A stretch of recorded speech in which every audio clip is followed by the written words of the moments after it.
am excited and honored to share my guest with you today. Professor Nancy Pearcey is on the show to discuss her new book, The Toxic War on Masculinity. I have the privilege of auditing her class at Houston Christian University, The Philosophy of C.S. Lewis, and glean from her wisdom. Professor Pearcey is the author of The Toxic War on Masculinity, How Christianity Reconciles the Sexes, as well as Love Thy Body, The Soul of Science, Saving Leonardo, Finding Truth, and Total Truth.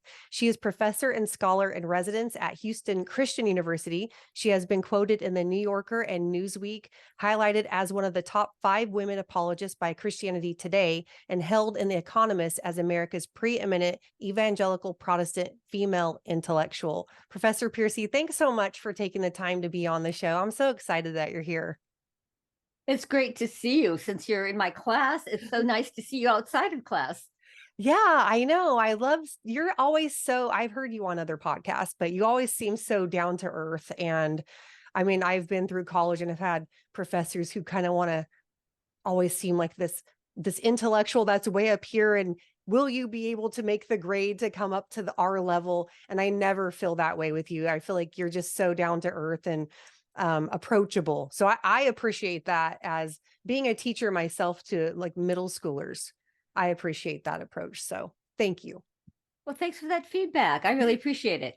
Oh, you're welcome. All right. So let's start with the good news here. By the way, I have 3 boys and a husband. And I tell whenever I talk about men and championing the men in our lives, I always think about my husband and my boys. So when you came out with The Toxic War on Masculinity, I mean, I was reading this to my husband. We were on a road trip from California to South Carolina over the summer, and I was reading it with him, and he loved it and appreciated it too, because you're championing the good men. So let's start off with the good news. People often accuse evangelical Christian men of being oppressive patriarchs, prone to abuse, but you make the surprising claim that they test out as having the lowest levels of abuse and divorce. And I'd really love for you to explain that a little bit more to us.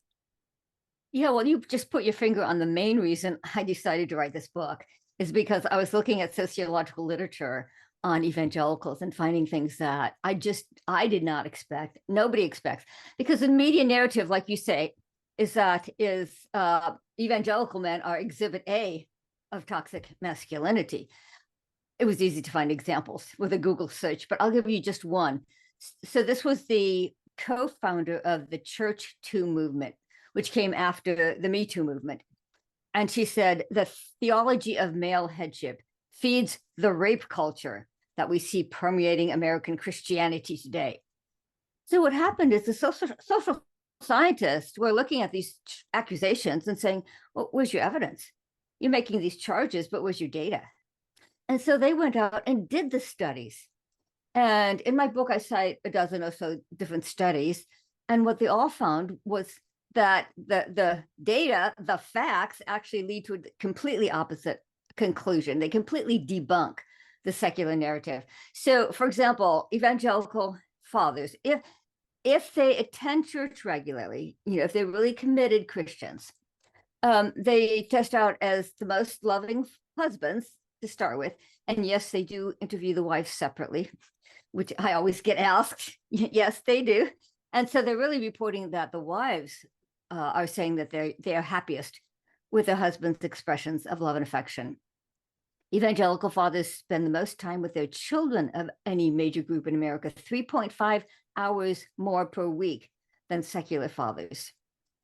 Evangelical couples are the least likely to divorce, and again, 35% less likely than secular couples. And then the real surprise, they have the lowest rate of domestic abuse and violence, lower than any major group in America. And so when I read this, I had to go digging in the academic literature to find this, academic journals, so on. And I said, why isn't this information out there? The public needs to hear this. Mm-hmm. On the one hand, the Christian world needs to hear it, because the Christian church, Christian men also feel beaten down.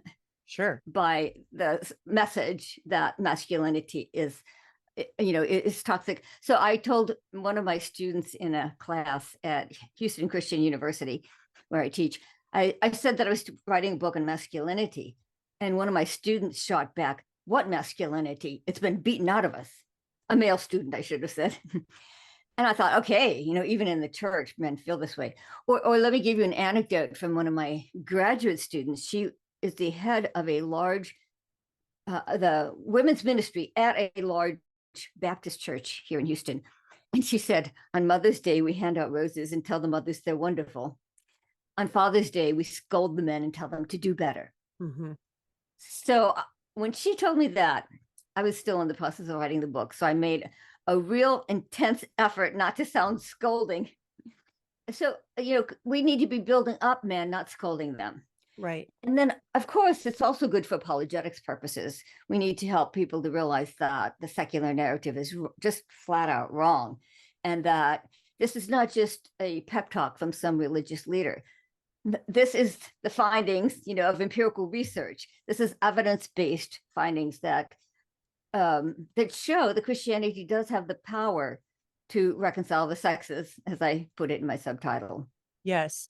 And that's what I noticed too, when you started to make this case, and I want the reader or the audience to understand when they read it, you're saying that these Christian men aren't just saying they're Christian. You're actually saying the ones who practice Christianity, they're going to church regularly. They are involved in their family life. So there's a difference between, I always give the statistic on my show that 65% of Americans claim to be Christian, while only 6% have a biblical worldview. You are talking about the men who aren't just claiming it. So I think that that's a great distinction to make. Yeah, it's very important because, well, the first pushback I usually get is, but haven't we all heard that Christians divorce at the same rate?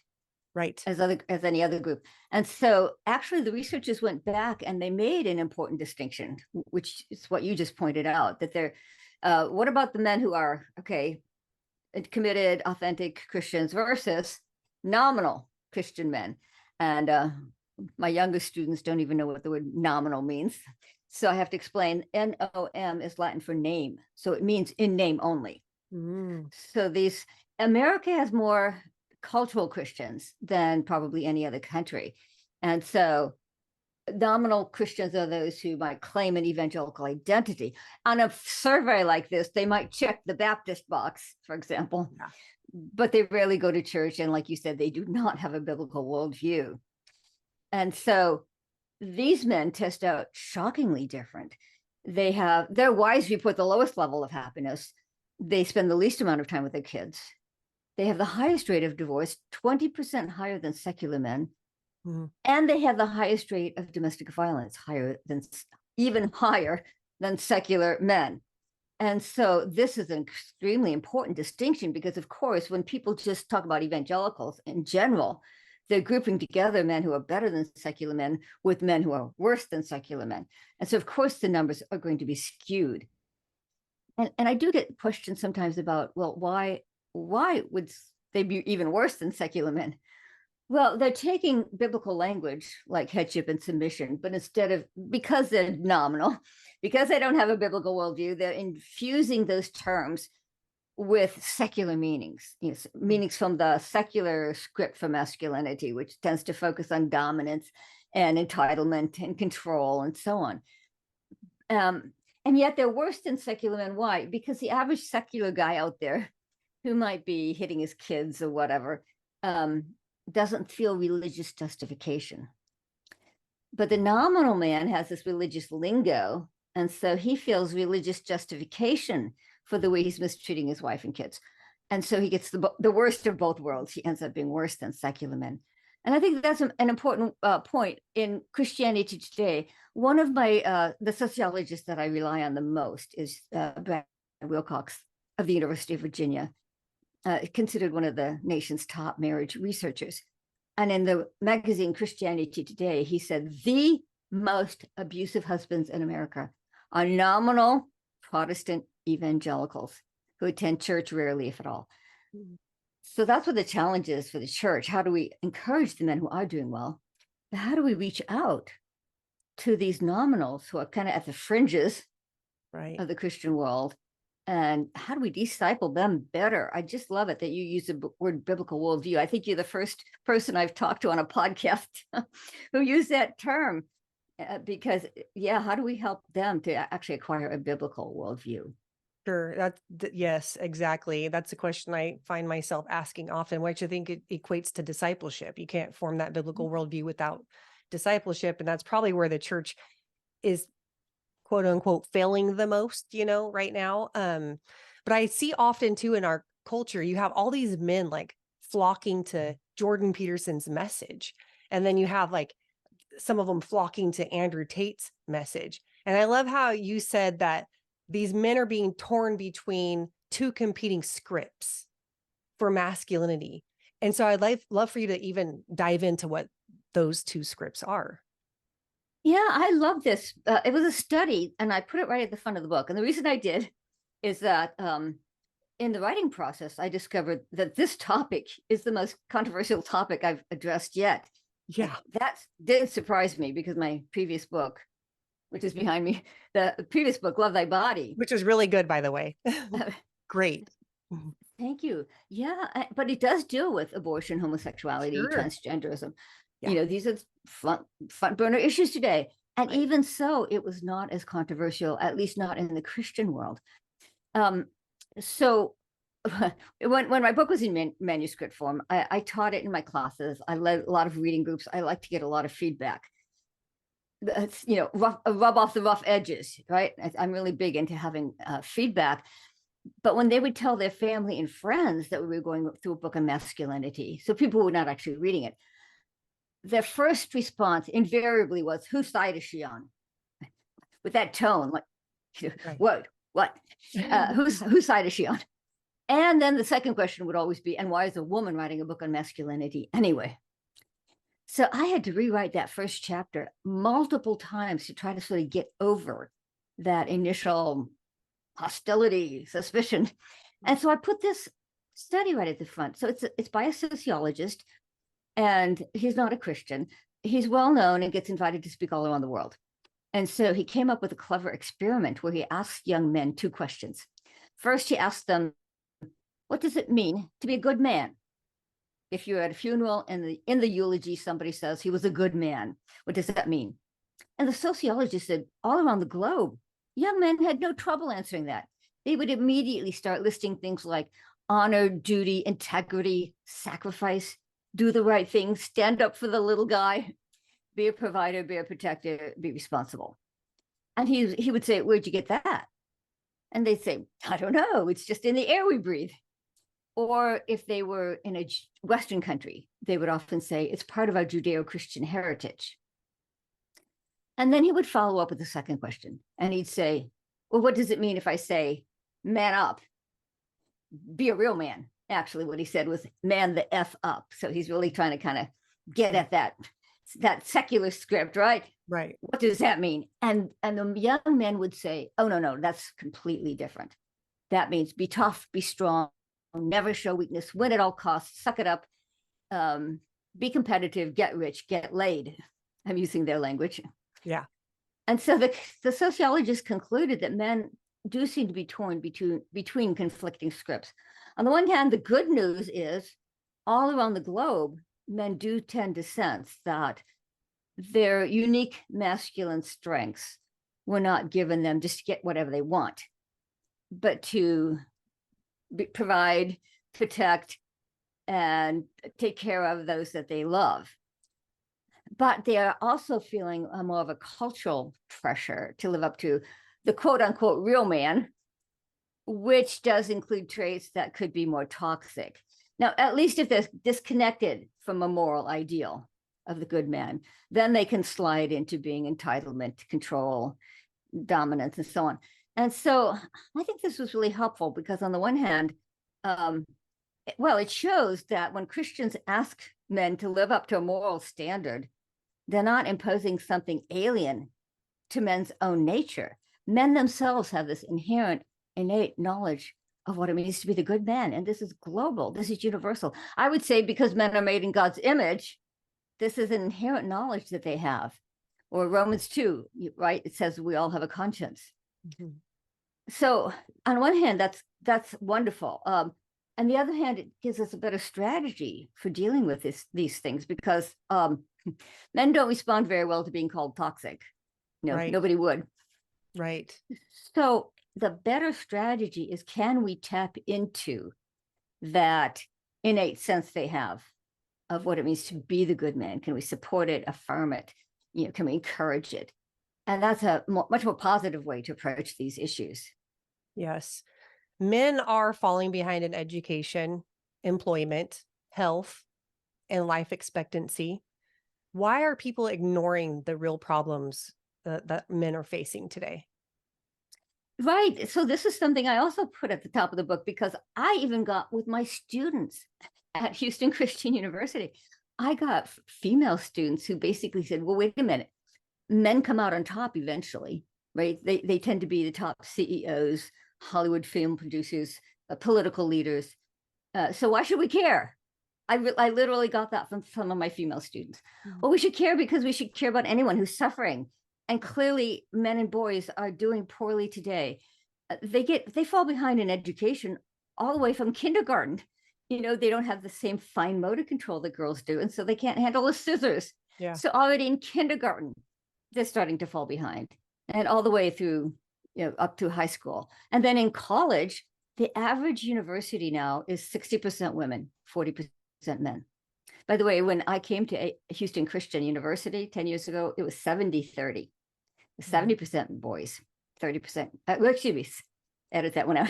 It was 70% girls and 30% boys. So, and that's why we started a football program. And that's why we started an engineering program to attract more male students.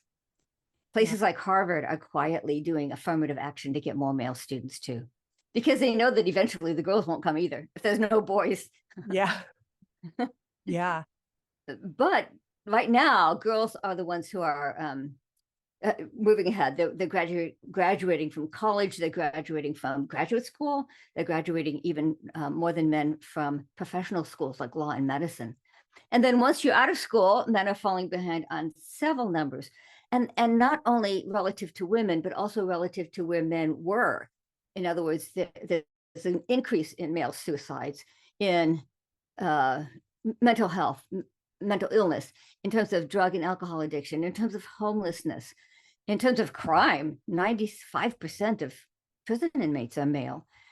And in terms of unemployment, and this was a tough one because it's not showing up in the unemployment statistics, right? If they're not even looking for work. So researchers had to dig deeper, and they now tell us that male unemployment is at Great Depression era levels. And that was a shock to me, because, we have these memories of the Great Depression being this terrible time. But male unemployment is at Great Depression era levels, and their life expectancy has gone down in recent years. Women's has stayed the same, so it's not a general trend. Men's has gone down, and a magazine called The New Scientist put it this way: is that the major demographic factor in early death now is being male. So I do think it's time that we should have some compassion on men and ask, what's going on? Why are they having more trouble in modern society? Why do we see, I think, I'm glad you brought up Andrew Tate, because I think men tend to go one of two directions. When they get discouraged, they either go the Andrew Tate route. And by the way, you'll appreciate this. One of my former graduate students now teaches high school. And she wrote me an email saying, what should I do? All my male students are into Andrew Tate. Yeah. And they're even quoting him in their yearbook. This is a classical Christian school. Oh, wow. Yeah, that one took me by surprise. Yeah. And so they either go the Andrew Tate route, or they give up, right? The failure to launch syndrome that we hear so much about, of boys really just getting sort of addicted to porn and gaming, and sitting in the mother's basement. So I think they kind of go one of those two directions. And yeah, I think it's time that we start saying, as Christians, or just as normal people, we need to have compassion on men and boys. And the first book to come out on this subject, by the way, was called The War Against Boys. And in it, the author says, she herself calls herself a feminist, Christina Hoff Sommers. But she said every time we try to get a program for boys, like in the schools, feminist organizations shut it down. They will not allow for any programs that help boys and men. That's where it stands now, I think, still. There was a recent book that just came out called Of Men and Boys by a Brookings Institution researcher. And that's good. It was a non-Christian book. And it took a lot of guts for him to say, look, it's time to pay attention to men and boys. It's time to say, okay, we're glad that women moved ahead, that they've moved ahead in school, in universities, in the workplace. That's great. We're not saying we want to stop that. That's good.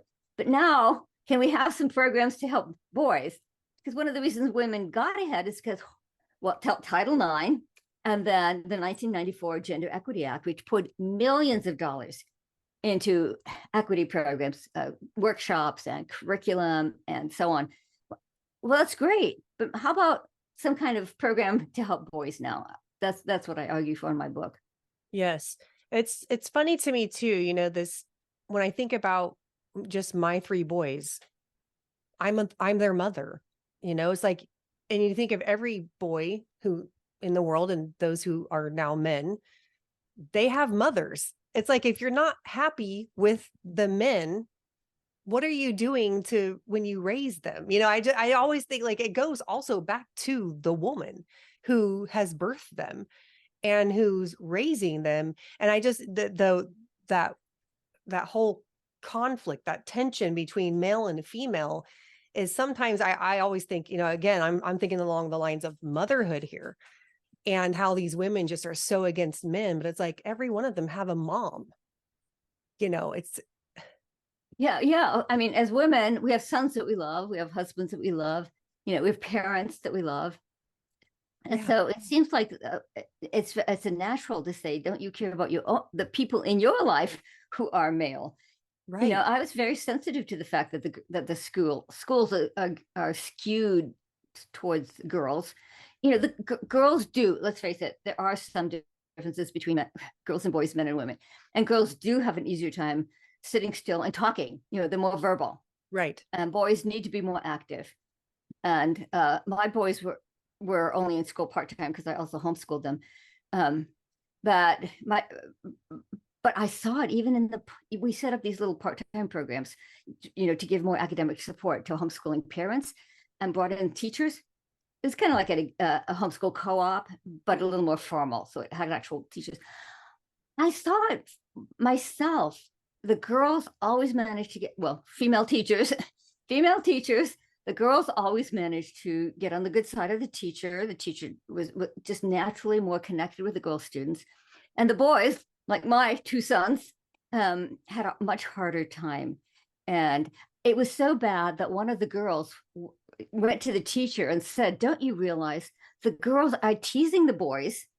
And then when the boys respond, the boys get punished. And one girl actually went and tried to tell the teacher, you're really not paying attention to the dynamics going on here. And the boys are getting punished far more than the girls because the girls are sneakier. Yeah. Anyway, I hear that all the time from mothers of boys. The female teachers often just don't seem to know how to support and affirm boys, the distinctive characteristics, the distinctive learning styles of boys. Yes, it is true. I mean, I was had a classroom full of 5th graders for years, and we had in California, there was like 32 of them crammed into one classroom. 32 students. There is definitely a difference between the energy levels, between the attention spans, how they learn, whether it be, more visual, even the attention span. I was telling somebody today, you're talking about 60-second reels on social media, where even within that 60 seconds, the font has to change, the something to do with that flicker or a transition has to change to keep that person's attention, who's usually an adult watching, or at least an older teenager. And it's like, what do you expect from kids in a classroom, especially boys who need to get that energy out? And so I completely agree and see that firsthand as a teacher and as a mother of boys. But when you look at the issues that they're facing with, the employment levels, education, all of that. Is the problem like the fatherlessness? Because we do see in statistics that fatherlessness has so many repercussions and detrimental effects on these kids. And what can fathers do to be more involved with their sons? Oh, yeah, great question. Most people don't realize this, but 40% of American children are growing up apart from their natural father and often see him rarely, if at all. It is the highest rate of single parenthood in the world. Wow. What a thing to lead the world on, right? Single parenthood. And it's clear on both sides of the political aisle now that fatherlessness leads to a whole host of psychological and social issues, that these kids do not perform as well. They're more likely to have trouble in school, drop out of school, have drug and alcohol addiction, have kids out of wedlock, end up committing crime, end up behind bars. It used to be a left-right issue. Now it's both sides. Everyone agrees. So what can we do about that? Well, first of all, we need to, I think we can start by revving up and improving our image of fatherhood, right? Fatherhood is denigrated and mocked and ridiculed in our media all the time, from advertising to movies to animations, animated TV programs and so on. The father is always the doofus dad, the dimwit dad, the bumbling idiot. Did your kids, by the way, one of my sons really loved the Berenstain Bears. Did any of your kids read the Berenstain Bears? I would read that to them when they were little. We had like several of those books. Yes. We had them all. I had one kid who was just an addict, but it was a classic example of the bumbling idiot of the father. Yeah. Well, where did that start? Where did that come from? We know that's a problem, but where did it come from? In my book, I say, well, you actually have to go all the way back to the Industrial Revolution, because before that, fathers worked all day with their kids on the family farm, the family industry, the family business. Fathers spent as much time with their kids as mothers did. That's a bit of a shock for us today. And here's an interesting historical fact. Books on parenting, on child rearing at that time were addressed to fathers. If you go to a typical bookstore today, most of them address mothers. So this was really interesting. They thought the father was the primary parent. And so the cultural expectations on men focused a lot more on their caretaking, the ethos. How did we lose that? The Industrial Revolution took work out of the home. And of course, men had to follow their work out of the home. And so for the first time, they were not working with their family members, the people they loved and had a moral bond with. Instead, they were out of the home all day, working in competition with other men. And already in the 19th century, you see people start to say, our boys are not being raised by their fathers anymore. One historian puts it this way: for the first time in American history, boys had an identity crisis. And another historian puts it this way: when men were gone, when fathers were out of the home, for the first time in American history, boys lost their connection to the adult world, because that is their primary connection. He says they were alienated. They became alienated from the adult world. And then at the time, there was the leading 19th century psychologist put it this way. He said, never before has the American boy been so wild, right? Because he was not being supervised by his father anymore through most of the day. So he says the American boy has become wild and half orphaned. That was his term. In other words, if the father's not there, he's halfway an orphan. And then he said, for the first time, our boys are being raised mostly by women, in the home, in the church, in the school. And so they were very concerned about this. So if we want to address it today, we actually have to go back and say, where did it start? It started when men were taken out of the home and lost that close connection to their sons. So the solution obviously has to be, even after the Industrial Revolution, can we find a way to reconnect fathers to their sons? And most of the books I read said, well, to some degree, fathers have to pay a daddy penalty, right? Several of the books I read came up with that phrase, daddy penalty. In other words, if you don't come in on weekends, if you don't take your work home every night, if you say, no, I want to preserve time for my family, then you do pay a daddy penalty in the sense that you might not advance as quickly. You might not get the next raise as quickly. But the men that I read about said it was worth it. More time with my family was far better. One guy who was in my a grad student of mine said, I was leaving work 2 days a week, just early, just an hour or two early, because I wanted to coach my son's soccer and basketball teams. He said, my boss got on my case and said I was coasting. He said, but I never really lost out professionally. And when my sons grew up, they said, we want to be a dad like you were. Oh, much better praise yeah. than any workplace accolade. So Yeah. I do have several sort of anecdotes like that of men who found ways to kind of tweak the workplace. And actually, it's become easier today in some ways because the pandemic taught a lot of men that they liked being closer to their kids. In one survey done by Harvard University, 68% of fathers said they did not want to go back to the office full time, that they wanted some kind of hybrid situation.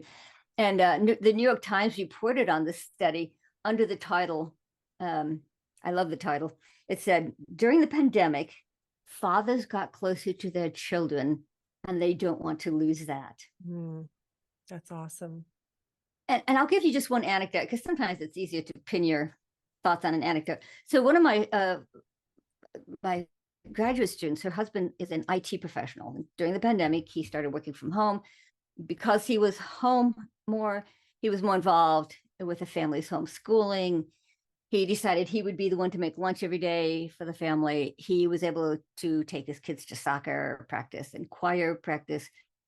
And he picked up so much of the family responsibilities that his wife was able to start a part-time business. She was an opera singer. One of my students was an opera singer. Wow. I thought that was cool. That is cool. And she started a voice studio. So I interviewed her husband for the book. And he said, our life is so much more balanced now. I am never going back full time to a cubicle. Wow. And then the final kicker was this. He said, the time that I used to spend commuting to work every day, I now spend praying with my wife every morning. So I thought that this is how we need to do it. Just get the anecdotes, get the stories, get the examples out there to encourage men that there are ways that when your children are young, I'm not saying it's best for everybody at all stages of life, but while your I care about the kids, right? Yes. While your children are young, there might be creative ways to flex the workplace so that you can have more time with your kids. And one other study, let me give you this one. So there was a longitudinal study, 35 years. So award-winning study, extremely well done, on how Christian families pass along their faith commitments. Ironically, the researcher became a Christian while he was doing this study. So this was fascinating. He himself became a Christian while he was studying these Christian families. And what he found was two things that were surprising. One was the fathers matter more than mothers on whether the children will carry on their parents' faith commitment. So fathers have influence whether they want it or not. Yeah. And some of my female students were like, that's not fair. Mothers do have an influence, but fathers have more. Yeah. The second thing they found out was it only works, though, if he has a close, warm relationship with his kids. A father who is a pillar of the church, who's got perfect doctrine, who's a moral exemplar, but who doesn't have a close, warm, loving relationship with his kids, the kids will not follow him. They will not follow him into the faith. And so, and it's interesting because even a secular study found something similar. It found that the father's own masculinity doesn't matter. So that's what this secular study was looking at. How do we raise masculine sons? The father's masculinity doesn't matter. It matters if he has a warm, close relationship with his son. So it's interesting to see, the Christian study and then the secular study sort of backing it up. The father matters most, but what matters most is a loving relationship. Wow. And that goes along the lines too, bringing in the biblical worldview terminology again with George Barna's study, because I love George Barna's American Worldview Inventory to shed light on what we claim versus what we actually believe and live, right? And he was saying, like, between up until a child is 13, their worldview is being developed, but by the time they're 13, it's developed. And in their teens and 20s, it's tested. So with you saying that the faith is passed on from the father to the children, and the father has the biggest influence, and you're looking at worldview development, where you're like, those formative years are called formative years for a reason, and the dad has so much influence within those. And I just love that, putting those two truths together really show the importance of the presence of the father. And I also love when you're saying it doesn't matter if he's this pillar in the church and he has this great and upright moral standing, if he doesn't have that connection with his kids. It's almost like 1 Corinthians 13. Dad's just a sounding, a banging sounding gong and a cymbal that's just being beat together, because he has to have that connection with his kids first. It moves over to show that love connection. And it fascinates me. I love hearing that. It's so encouraging. And I love that you wrote the book. And by the way, there's a new study just come out that supports what Barna says. So most people assume that kids are going to lose their faith maybe in college. That's been an assumption for a long time. And that probably used to be true. Back when I was young, I think it was mostly when kids went off to college that they lost their faith. But there was a study, the Institute for Family Studies just put out a study and found that it was age 13, that nowadays kids are losing their faith by age 13. So that's when Barna says up till 13, that's now being confirmed by the data. And what was interesting about this study is they spoke to the teenagers and they spoke to the parents separately. And so the teenagers were saying, by 13, they were starting to report, oh, I don't know if I believe this stuff anymore. This is my family, it's what my parents taught me, but I don't know if I really think this way, and so on. And then they talked to the parents, and the parents were clueless. The parents all said, oh yeah, my kids are fine. Oh yeah, my kids are, they go to youth group and they're strong Christians. Yeah. The parents were clueless. So there were two interesting things out of the study. That today the pressure from the secular culture is so great, and it's invading our home through our electronics, right? Yeah. Mm-hmm. That already it's 13. You have to move a lot more quickly. And then the second thing was the parents haven't caught up yet. That the parents were clueless that their kids were asking questions. And so, man, we need to write a book on this now. To get parents. Parents, you need to be up to date on it much, much faster than you realized.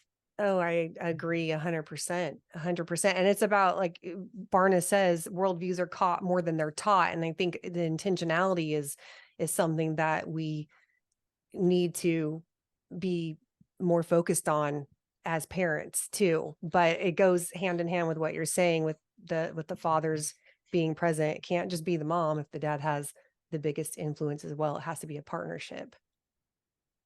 Yes. Fathers have to realize how much power they have. I gave the example earlier of churches scolding men. Don't scold them. Build them up by showing them how much power they actually have. I think that's a much more positive message, because, men, every one of us, but men in particular, I think, are built up when they sense that they do have power, they do have competence, they are important. What I've gotten a little bit of pushback on my book by patriarch. There's kind of a patriarchy movement in the Christian world. Well, by the way, I got pushback from both sides. This was interesting. The day after my book came out, it was attacked by hardy egalitarians who accused me of giving ammunition to complementarians, and they said that's evil and harmful and bad and dangerous. And then shortly after that, I got pushback from sort of the patriarchy movements using the same language, saying I'm giving ammunition to egalitarians. So I thought, well, the thing is, I don't deal with either. I don't enter that debate in my book, because I was looking at the social sciences and psychologists, sociologists, and they're looking at evangelicals. They are not getting into the sort of in-house debates. And so when I report on the data, I'm reporting on the data that they found on evangelical couples. Now, a lot of them are, in numbers, I was a bit surprised. Most of them are complementarian. I thought egalitarians had made more inroads than they have. But that wasn't the main point. The main point, I'm an apologist, as you know. Yes. I'm an apologist at heart. So my goal was to answer charges from the secular world. I am just not into these narrow little in-house debates. Right. I wanted to say, look, the secular world is attacking Christians and evangelicals in particular. Mm-hmm. And that's who I want to respond to. In fact, let me give you a quote, because sometimes a single quote can really encapsulate it. So I mentioned that one of my favorite researchers was Brad Wilcox. He's at the University of Virginia. He's a sociologist. And he did the largest study. He's the one who really went back and made the distinction between committed evangelicals and nominals. So his work is really important. And his stature is such that he gets invited to write articles in the New York Times. So this is a quote from an article he wrote in the New York Times. And he says, "It turns out that the happiest of all wives in America are religious conservatives." And by the way, they do focus on the wives, because the assumption is, the charge from the secular world, right, is that these men are overbearing patriarchs and their wives are miserable and oppressed. But he says, it turns out that the happiest of all wives in America are religious conservatives. Fully 73% of wives who hold conservative gender values and attend religious services regularly with their husbands have high quality marriages. And then he turns to his colleagues. It's I don't know if you know this, but sociology is a very secularized discipline. Some disciplines are more secular than others. So he turns to his colleagues and says, academics need to cast aside their prejudices about religious conservatives and evangelicals in particular. Conservative Protestant married men with children are consistently the most active and expressive fathers and the most emotionally engaged husbands. Mm. So this is why I wrote the book, is because I'm answering the secular critics. Right. And in fact, this was surprising. Two of my main sources specifically said that a man's gender theory does not have that much influence on how he treats his wife. So Brad Wilcox was one, the guy I just quoted. He said, in my research, I looked at egalitarian, I looked at complementarian, and I didn't really find much difference. That's how he puts it. He says the gender theory, the husband's gender theory, does not seem to make much difference. What does is, if he thinks family is the most important thing in his life, that's what actually he calls it, family-centered philosophy. If he holds to a family-centered view, that his family comes first, then he will treat his wife well. And then the other, so he's my one researcher who said gender theory doesn't really matter. And by the way, they did study egalitarian couples too, and said, no, they're not coming out any happier. If anything, sometimes egalitarianism leads to sort of check boxing. Am I doing as much as you? Are you doing as much as I am? Right. We're equal, remember? So it actually, in some cases, can be a less happy marriage. Anyway, so my second main researcher was, by the way, Brad Wilcox is Catholic. So when he says Protestant married men come out on top, he's not just advancing his tribe. I'm not sure he was all that happy to find out that Protestant men do better than Catholic men.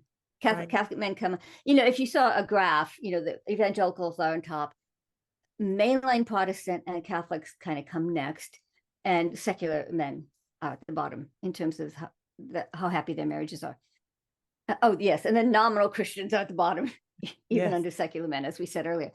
So my other expert on this was John Gottman. He's a psychologist, not a Christian, Jewish background. But he became known, he's very famous because he became known for being able to predict with 93.6% accuracy which couples will divorce. He was a mathematician before he became a psychologist. And so he does this incredibly quantitative studies. He actually brings couples into a lab, wires them up test their heart rate, their breathing rate, how much their palms sweat, test them for stress hormones, has carefully coded codes for gestures like rolling your eyes in disgust, and for all their words. And he feeds all this into a computer and literally was able to predict with 93.6 accuracy who will divorce and also how soon. Like this couple will last 7 years, this couple will last 15 years. So that made him famous, as you can imagine. But he too says, I get couples in my practice, some of them think the husband should be in charge, and others are more egalitarian. And he said, I'm not seeing a difference. And here's how he put it: emotionally intelligent husbands, that's his phrase, emotionally intelligent husbands have figured out the most important thing, which is how to convey honor and respect to their wives. So I was fascinated by that. After my book came out, both sides tried to bring it into their debate.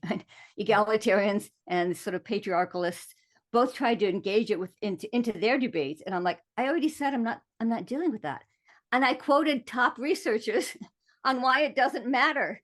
Right. And so that was fascinating. I actually got it jumped on even today on Twitter by one of the egalitarians, saying that in a sense I'd become so polemical on my Twitter feed. I'm like, well, yeah, because I'm being attacked on my Twitter feed by both sides. Now, of course, people who actually read the book usually end up liking it because they did not know this sociological data, and they do not know the historical side of, like when I said you have to understand fatherhood, you have to go all the way back to the Industrial Revolution.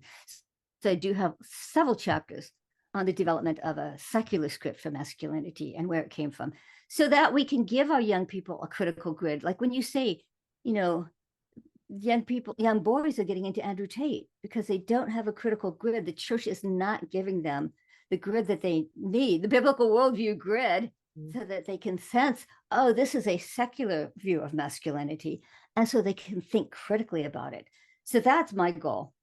I love it. I was actually going to ask you too, like what kind of feedback you get and pushback.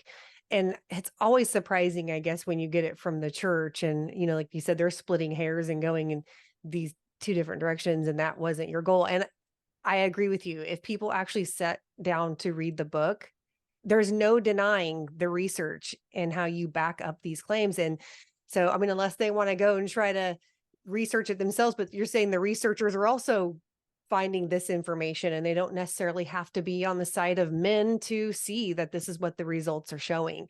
And I love that. I think I love that you're kind of like, we have, like I said, Jordan Peterson rose to like this fame because of the men. And he had a lot of, I think it's the young men that found his message so compelling, because somebody's on our side, somebody understands us. And then you have Andrew Tate, who's thriving as a man, and I'm not going to take this from the culture, and he doesn't care. So you have them flocking to him because that pendulum just swings so wide, it seems. But then you come in for the church, and I love that it's not even for the church, I guess, but it's helpful for the church to see, how do we answer back to these things?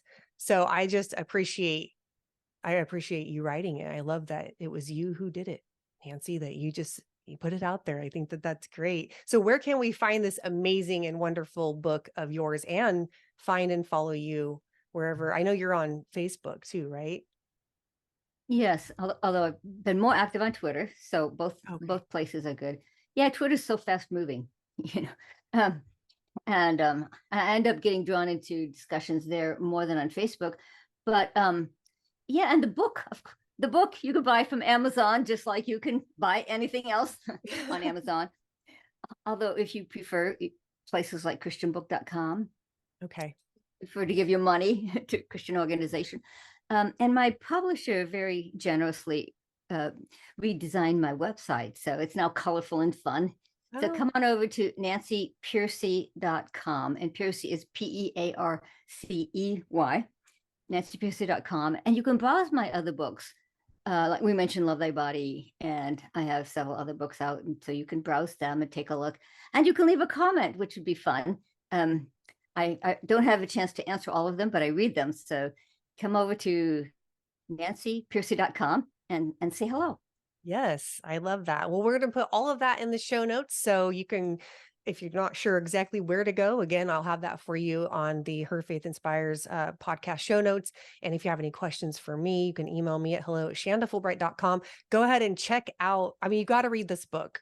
You just don't even like, if you're feeling like reading, no, read the book. You have to read it, especially I have a lot of women in this audience. And I know that you have men in your lives. You need to know these things. We need to know how to answer the culture.